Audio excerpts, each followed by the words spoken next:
अस्सलाम वालेकुम नाज़रीन, प्रोग्राम है इन फोकस और मैं हूं फाहद हुसैन। सूरत हाल आपके सामने है। जो इन्फेक्शन की तादाद है वो रोजाना बढ़ती जा रही है, जो अमवात की तादाद है वो रोजाना बढ़ती जा रही है, और जो टेस्टिंग की तादाद है वो भी रोजाना बढ़ती जा रही है। यानी कि शायद ये कहना गलत नहीं होगा कि क्योंकि हम ज्यादा से ज्यादा लोगों को टेस्ट कर रहे हैं इसलिए इन्फेक्शन का फैलाव जो है वो ज्यादा तेज हो रहा है। उसके साथ साथ जो है वो एक बाकायदा तौर पर एक स्ट्रैटेजी जो जो सामने आई है ट्रेसिंग, टेस्टिंग और क्वारंटीनिंग की, उसके जरिए जो है जो मुख्तलिफ लोग हैं उनको टेस्ट करके फिर उनके जो कॉन्टैक्ट्स हैं उनके पीछे जाया जा रहा है, और उसके जरिए कोशिश ये की जा रही है कि जितने ज्यादा लोगों तक हम पहुंच सकें उतना ज्यादा हमारे पास जो है ये अंदाजा होगा कि इन्फेक्शन कहाँ कहाँ फैल रहा है और किस किस को क्वारंटीन करना है। तो यहां तक तो मामला जो है वो एक खास डगर पे नजर आ रहे हैं, लेकिन उसके साथ साथ एक और जो बड़ा इशू खड़ा हो गया है वो एक पॉलिटिकल लेवल पर हो गया। और आमतौर पे कुछ हफ्ते पहले भी मैंने बात की थी कि पॉलिटिकली जो मर्जी होता रहे, अगर ऑपरेशनली मामला ठीक चल रहे हैं तो कोई इतना बड़ा इशू नहीं है, लेकिन जब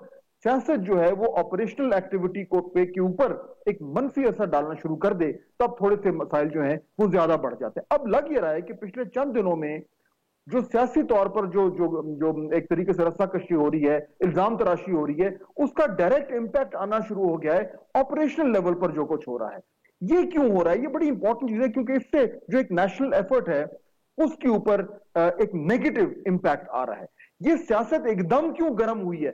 सुनिए कि बिलावल भुट्टो जरदारी साहब ने अभी जो प्रेस कॉन्फ्रेंस की है उसमें उन्होंने क्या कहा और किस किस चीज ने उन्हें मजबूर किया कि वो ये कहें, जरा सुनिए। हम ये कदम उठाना चाहते हैं अपने अवाम को, गरीब को रिलीफ पहुंचाने के लिए, और वफाकी हुकूमत हमारे साथ नहीं दे रही। मैं समझता हूँ कि एक बेयर मिनिमम वर्किंग रिलेशनशिप होते हैं सूबाई हुकूमत और वफाकी हुकूमत के दरमियान, और वो हम एक्सपेक्ट करते हैं कि इस वक्त हो। वजीर आजम साहब से हम एक्सपेक्ट करते हैं कि वो वजीर आजम बनो, वजीर आजम होके काम करो। अगर नहीं काम करना है तो फिर खुद इस्तीफा देके घर जाए और किसी और को ये काम सौंपे। अब जब बिलावल भुट्टो जरदारी साहब ने ये बात की तो उसके बाद जाहिर बात है रद्द-ए-अमल तो आना था, लेकिन जब वजीर आजम इमरान खान खुद स्टेज पर आए तो उन्होंने भी कुछ इस तरह की बात की जिससे जो सियासी मामला थे वो और ज्यादा उभर कर सामने आ गए। सुनिए कि वजीर आजम साहब ने क्या कहा। आप अगर ये समझते हैं कि सिर्फ अमीरों की लॉकडाउन अनाउंस कर दिया जी, जल्दी से फौरी लॉकडाउन अनाउंस कर दिया, सोचा ही नहीं कि वो बेचारा दिहाड़ीदार, वो गरीब आदमी, वो रिक्शे वाला, वो जो बेचारा सारा दिन मेहनत करके आके अपने बच्चों का पेट पालता है, उसका क्या बनेगा? नहीं, अमीरों ने सोचा अच्छा जी 2-3 ये अमीरों को भी आता, तो एकदम सारा एक एलीट ने फैसला कर लिया सारे मुल्क के लिए। आज जो है वो हुकूमत सिंध ने फिर प्रेस कॉन्फ्रेंस की और बड़े सख्त अल्फाज में जो है वो वफाकी हुकूमत के ऊपर तनकीद की और कहा कि उनकी वजह से मामला जो है खराब होते जा रहे हैं। ये एकदम क्या हो रहा है? क्योंकि एक ही नेशनल एफर्ट है, ना ये वजीर आजम साहब का मसला है सिर्फ, ना ये मुराद अली शाह साहब का मसला है, ना ये किसी और वजीर आला का, ये पाकिस्तान का मसला है। तो ऑपरेशनली और पॉलिटिकली हम अपने मामला को मैनेज क्यों नहीं कर पा रहे? इंपॉर्टेंट इशू है जो मैं आज अपने 3 मेहमानों के साथ सामने रखूंगा और जानने की कोशिश करूंगा कि क्या एक बाकायदा तौर पर एक रियासती बयानिया बन सकता है कि हम एक वर्किंग रिलेशनशिप कायम कर सकें। मेरे मेहमान जो है वो मेरे साथ मौजूद है, उनका तारुफ कराता हूं। जनाब शफकत महमूद साहब फेडरल मिनिस्टर हैं फॉर एजुकेशन, बहुत शुक्रिया आपका शफकत साहब। दूसरे मेरे मेहमान है सेनेटर जावेद अब्बासी साहब, पाकिस्तान मुस्लिम लीग नून से उनका ताल्लुक है। और तीसरे मेरे मेहमान है जनाब मुर्तजा वहाब साहब, पाकिस्तान पीपल्स पार्टी से उनका ताल्लुक है, तर्जुमान है हुकूमत सिंध के। अगर इजाजत दें आप तो मैं मुर्तजा वहाब साहब से शुरू कर लूं। मुर्तजा साहब, ये जो मामलात हुए, आज भी प्रेस कॉन्फ्रेंस हुई, ये पहले तो मुझे लग रहा था कि कुछ मामलात चल पड़े हैं, लेकिन यकायक बिलावल भुट्टो जरदारी साहब को क्या मजबूरी हुई कि उन्हें आकर इस तरीके से बात करनी पड़ी? What happened? बिस्मिल्लाहिर्रहमानिर्रहीम। देखिए फहद साहब, ताली हमेशा 2 हाथों से बचती है, और अगर कहीं से एक्शन आता है जो कि बड़ा अनजस्टिफाइड है, अनरीजनेबल है, तो नेचुरली उसका फिर रिएक्शन भी होता है।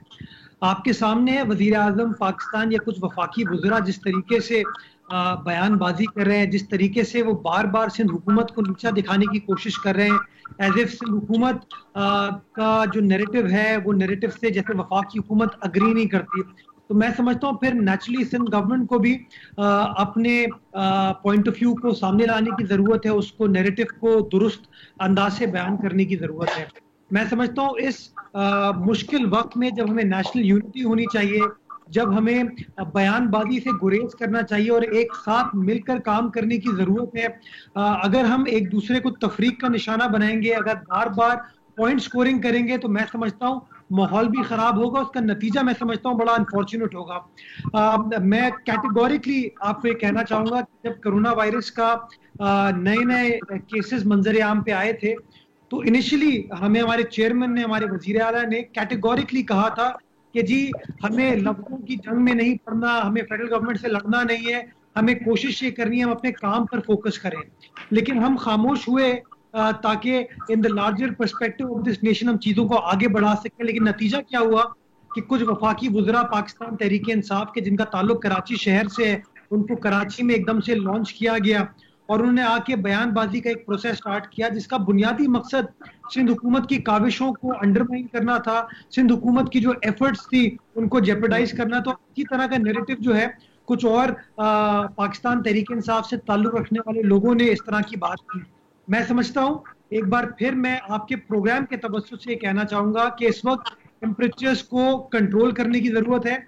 इस प्रोग्राम में आप देखिएगा शफकत महमूद साहब बैठे, मैं बैठा हूं, कोई झगड़ा नहीं होगा। We will focus on things where we can work together.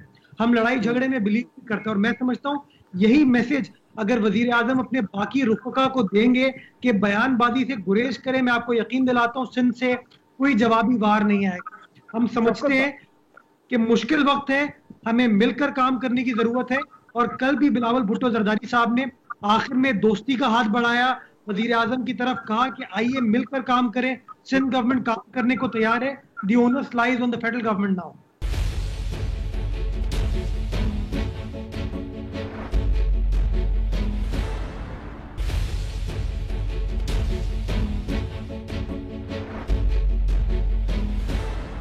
शफकत साहब, ऑब्वियसली आप एक you are a sane voice in the cabinet, आप भी ये देख रहे हैं, हम भी ये देख रहे हैं कि 8 हफ्ते गुजर गए हैं, ये मामला सॉल्व नहीं हो पा रहा कि सिंध और वफाकी गवर्नमेंट में एक वॉर ऑफ द वर्ल्ड चल रहा है। इसके पीछे सियासत के अलावा और बुनियादी वजह तो हो नहीं सकती, इसका नुकसान भी जो हो रहा है हमें नजर आ रहा है। ये हम रिजॉल्व क्यों नहीं कर पा रहे? फेडरल गवर्नमेंट को क्या प्रॉब्लम क्या हो रहा है शफकत साहब? एक तो फहद, मैं अगर आप इजाजत दें तो थोड़ा सा इस पे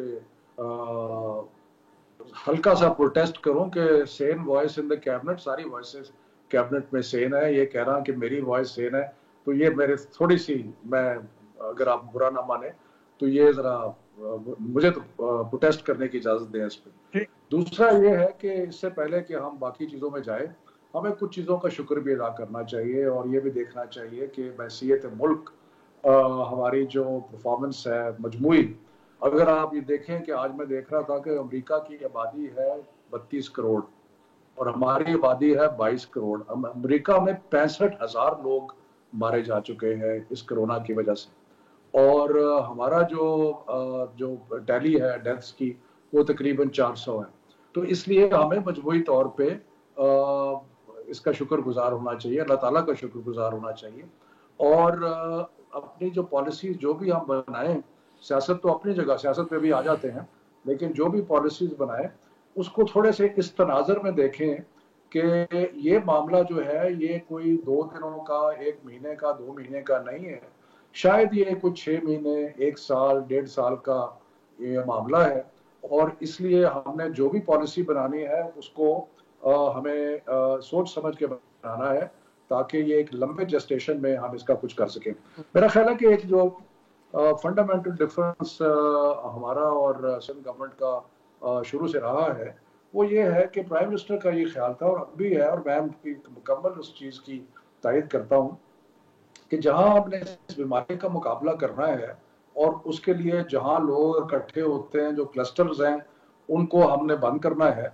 एट द सेम टाइम हमने लोगों के साथ इस तरह का अमल नहीं करना कि लोग अपने खाने पीने से जाएं, नौकरियों से जाएं, लोग बेरोजगार तो हो ही रहे हैं लेकिन भूखे हो जाए। तो इसलिए हमें ये बैलेंस जो है ये करना जरूरी है और मेरा ख्याल है कि ये ही एक चीज है। और दूसरी बात यह है कि मेरा ख्याल है कि अगर हकायक की तरफ नजर दौड़ाई जाए तो हमने रेटरिक तो हमारा जो भी था, सिंध गवर्नमेंट का जो भी रेटरिक था, फैक्ट रिमेन्स के रूरल एरियाज में तो लॉकडाउन हुआ ही नहीं, किसी वक्त भी नहीं हुआ।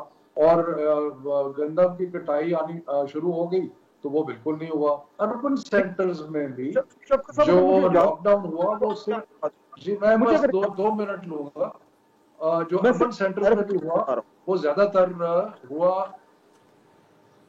मैं सिर्फ ये जानना चाह रहा हूँ, देखिए ये जो आपने बात की प्राइम मिनिस्टर का डिफरेंस ऑफ ओपिनियन है सिंध गवर्नमेंट से, डिफरेंस ऑफ ओपिनियन होने में कोई मसला नहीं है, हो सकता है मुख्तलिफ स्ट्रैटेजीज हो सकती हैं, लेकिन ये लॉकडाउन के ऊपर जो एक बार बार तनकीद करना, उसको यानी कि अपनी पब्लिक डिस्कोर्स में लाना, कल उन्होंने फिर कहा एलीट्स ने कर दिया फलाना कर, लॉकडाउन तो ऑलरेडी हुआ है, आपकी काबीना ने उसी लॉकडाउन का अनाउंस किया हुआ है, वो जैसा भी लॉकडाउन है, एक चीज ऑन द ग्राउंड होना और एक चीज को बार बार जो है वो पब्लिक डिस्कोर्स में तकरीरों में कहना, मसला तो उससे हो रहा है, उसकी वजह क्या है हम ये समझना चाह रहे हैं। लेकिन ये आपकी राय है, मैं आपकी राय से बिल्कुल इत्तेफाक नहीं करता। मैं ये कह रहा हूँ कि पॉलिटिक्स जो है, अगर आप पॉलिटिक्स की बात आप करना चाहते हैं, मैं तो पॉलिटिक्स को कोशिश कर रहा था अवॉइड करूं, लेकिन आई सपोज मीडिया में तो पॉलिटिक्स चलती है ना, ये चीज तो नहीं चलती कि 1200 अरब का हमने एक पैकेज दे दिया है, ये चीज नहीं चलती कि आज हमने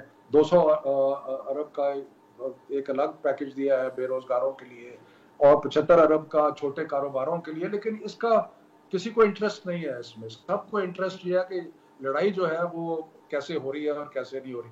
बहरहाल मैं समझता हूँ कि अगर जैसे मुर्तज़ा ने कहा कि ताली एक दोनों हाथों से बजती है, तो ये भी सियासत मेरी नजर में ये शुरू से सियासत कर रहे थे, हमने सियासत का जवाब सियासत से दिया, लेकिन जहां तक पॉलिसी मेकिंग के ताल्लुक है वो एनसीओसी कर रही है, सियासत माशाल्लाह चलती रहेगी। और जो काम एनसीओ असल चीज है फंडामेंटल की, अब आगे हमने जाना कैसे, सियासत तो चलती रहेगी और उसमें हम एक दूसरे को बुरा भला भी कहते रहेंगे। फंडामेंटल चीज है कि अब आगे हमने जाना कैसे है, पॉलिसी।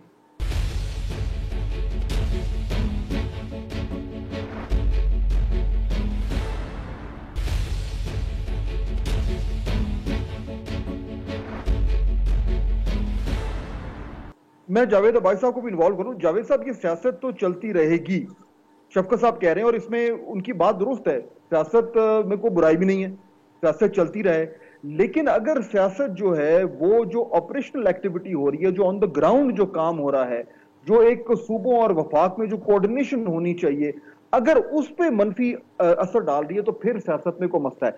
इस टाइम सियासत नुकसान कर रही है हमें, अब्बासी साहब? बिस्मिल्लाहिर्रहमानिर्रहीम, बहुत शुक्रिया ताज साहब।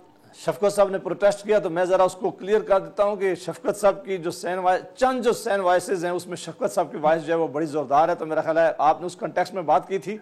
बदकिस्मती ये हो गई है फाद साहब की शुरू दिन से, ये जो हम नहीं कहते कि कोरोना किसी को जान दे दी थी, ऑल्दो मैं अपनी पोजीशन पे स्टैंड करता हूं, बाकी लोग बड़े समझदार हैं, आप उन बेचारों को बुरा भला कह रहे हैं। आप शफकत साहब के लिए प्रॉब्लम्स हमारी शफकत साहब हमारी एक राय है, हम अपनी राय तो दे सकते हैं। बारह मैं इशू पे आता हूं जी, बहुत खुशी हुई है, बहुत खुशी है जनाब, और मुझे खुशी है कि आप अपने कोलीग को डिफेंड कर रहे हैं। मैं ये कह रहा था फाद साहब कि जिस दिन ये कोरोना वायरस जो जब से पाकिस्तान में फैला है, मैं नहीं किसी को इल्जाम देना चाहता, मैं नहीं कहता कि ये किसी एक पार्टी किसी एक जमात का मसला है या किसी की कसूर है, लेकिन एक बात तसलसल से हम कह रहे थे कि इस मुल्क के वज़ीर आज़म जो है वो जनाब इमरान खान साहब हैं। इमरान खान साहब को चाहिए था कि वो फ्रंट फुट पे आते, वो सबको बिठाते, वो सबको कंसल्ट करते, सूबों से भी बात करते और वो खुद लीड करते सारे सूबों को भी और सियासी जमातों को भी और सारे पाकिस्तान को, और उन्हें पाकिस्तान के लोगों को इस बात पर राजी करना चाहिए था, इकट्ठा करना चाहिए था कि हम सारे मिलकर इसका मुकाबला कर सकते हैं, कोई एक पार्टी अकेले में मुकाबला नहीं कर सकती। और अगर हम ब्लेम गेम में चले जाएंगे तो इसका नुकसान पाकिस्तान को होगा, पाकिस्तान के लोगों का होगा। बदकिस्मती से एक दो मौके ऐसे हैं, एक मौका ऐसा है कि प्राइम मिनिस्टर साहब ने कहा है कि एक मीटिंग उन्होंने बुलाई थी, उसमें सारे जो लीडरशिप थी उसको भी उन्होंने बुलाया है, लेकिन इमरान खान साहब अपनी बात करके फौरन उठ के किसी की बात सुनने के बगैर सबने प्रोटेस्ट किया कि आपने हमें बुलाया है, हम आपको राय देना चाह रहे थे, आप हमारी बात अगर सुन लेते तो आपको फायदा हो जाता।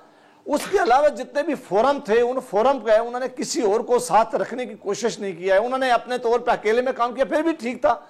अब अगर आप खुद कहते हैं कि 18th अमेंडमेंट बात प्राइम मिनिस्टर साहब ने कई दफा कहा कि सूबे जो भी पॉलिसी बनाना चाहते हैं वो बनाएं। अब जब एक सूबा अगर अपनी मर्जी की पॉलिसी बनाना चाहता है तो आप उसे मत क्रिटिसाइज करें, आप वक्त आने दें कि उनकी पॉलिसी ठीक थी, आपकी ठीक थी। ये पहले दिन से प्राइम मिनिस्टर साहब कहते हैं कि ये लॉकडाउन है, ये सॉफ्ट लॉकडाउन है, लॉकडाउन होता क्या है, और ये एक कंट्रोवर्सी जो उन्होंने पहले दिन से शुरू की है वो कंट्रोवर्सी खत्म नहीं हो रही है।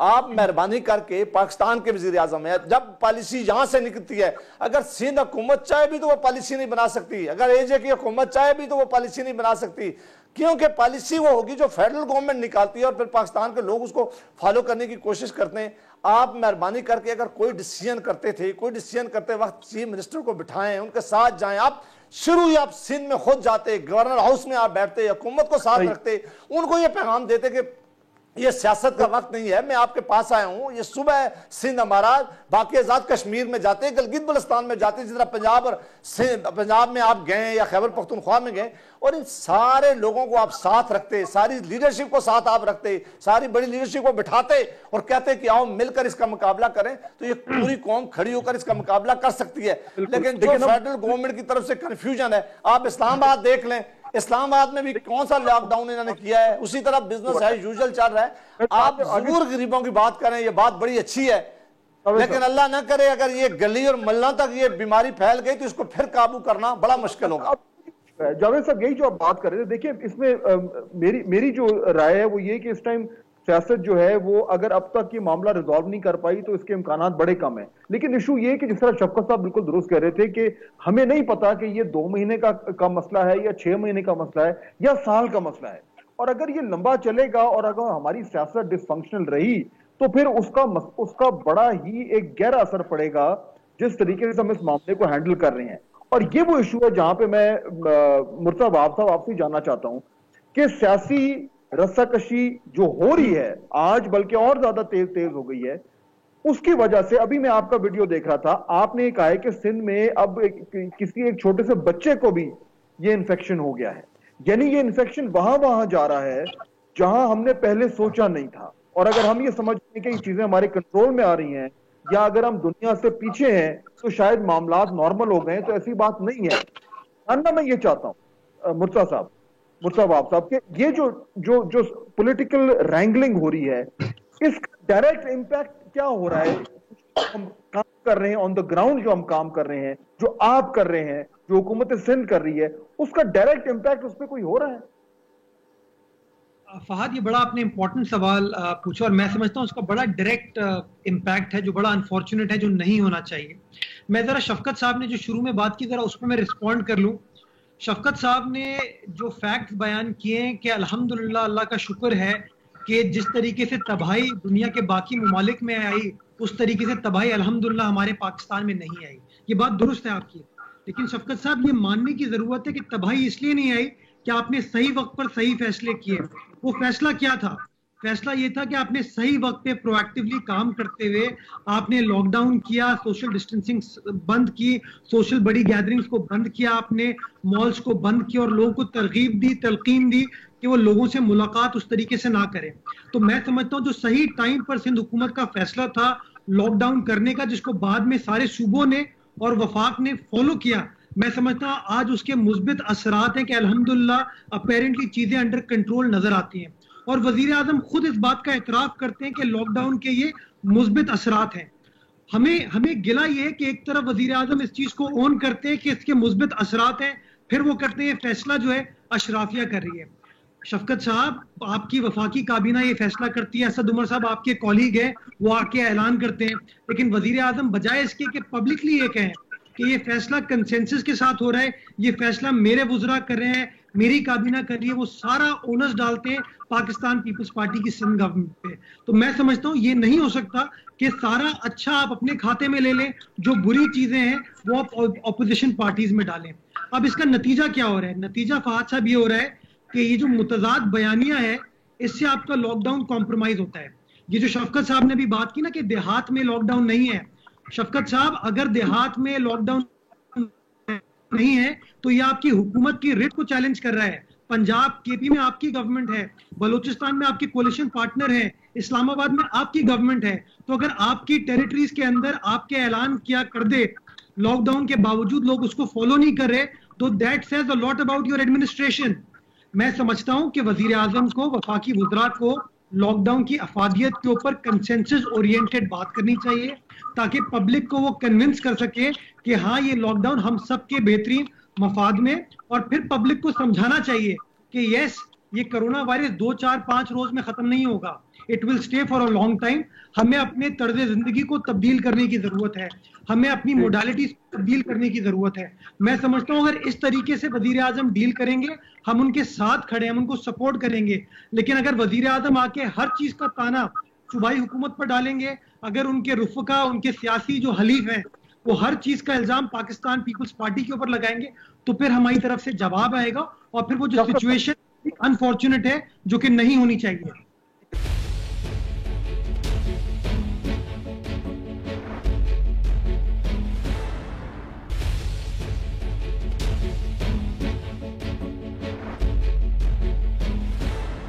शफकत साहब क्योंकि डायरेक्टली आपको एड्रेस किया है मुर्तज़ा आप साहब ने, तो फिर आपका रिप्लाई।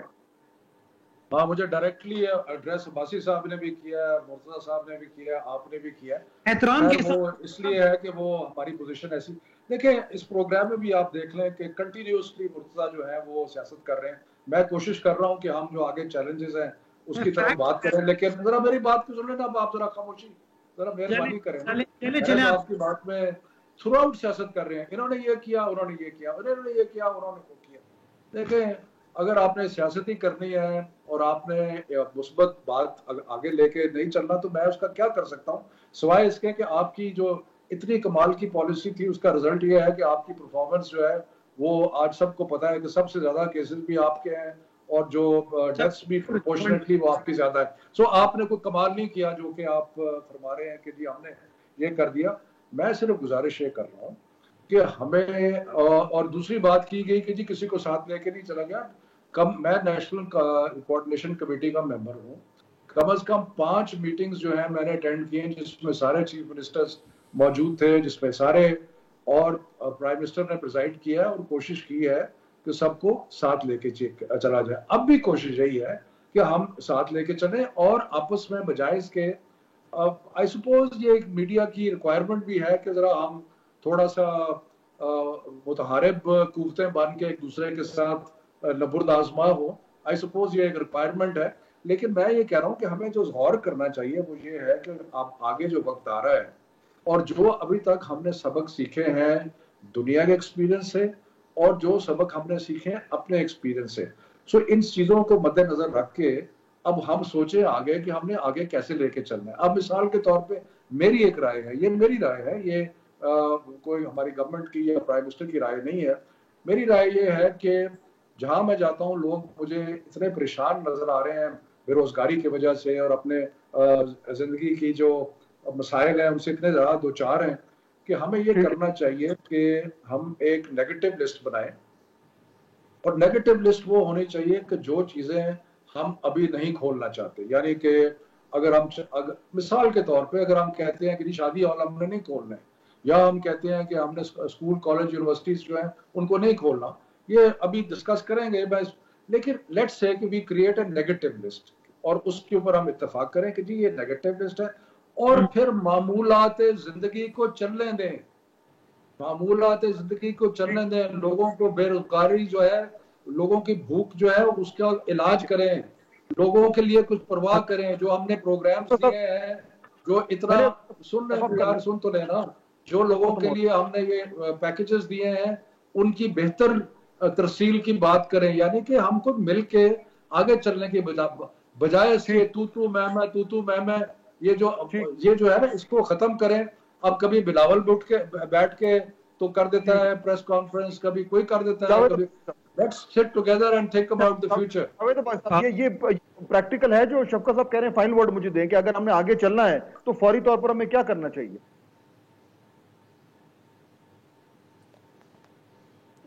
मुझसे पूछा आपने जी,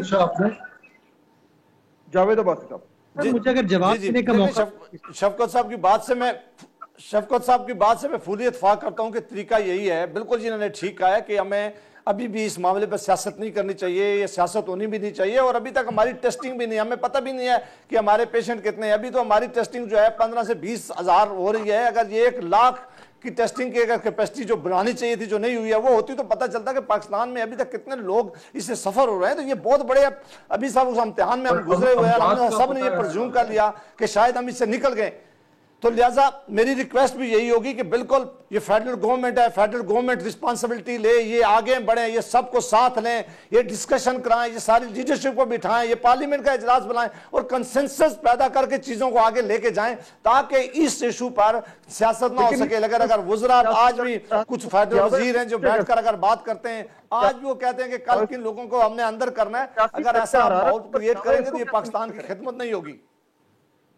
जो सियासी दर्जे हरारत ऊपर गया हुआ है, इसको कैसे नीचे करें? कम से कम एक बेसिक वर्किंग रिलेशनशिप तो बन जाए ना। असल चैलेंज तो ये इस वक्त देखें, ये दो तरह से हो सकता है। या तो ये हो सकता है कि प्राइम मिनिस्टर साहब इनिशिएटिव लें, जो उनको लेना चाहिए, ये नेशनल इशू है, सारी लीडरशिप को बिठाएं, बैठें, खुद साथ बैठें, उन्हें कहें पुरानी बातें छोड़ें, मुझे आप मशवरा दें और इकट्ठे चलें। वरना दूसरा है कि दोनों जॉइंट सेशन ऑफ पार्लियामेंट बुलाया जाए, ये दोनों हाउसेस का इजलास बुलाया जाए, वहां बैठकर चीजें तय करें। इसी तरीके से अगर वो एक दूसरे पे इल्जाम तराश करेगी तो फिर जो नेशनल लेवल पे जो मामलात हैं उन पर बड़ी मनफी असर पड़ेगा और वो इस वक्त पाकिस्तान के लिए नहीं है। मैं अपने तीनों मेहमानों को शुक्रिया अदा करना चाहूंगा। आपसे मुलाकात होगी कल। अल्लाह।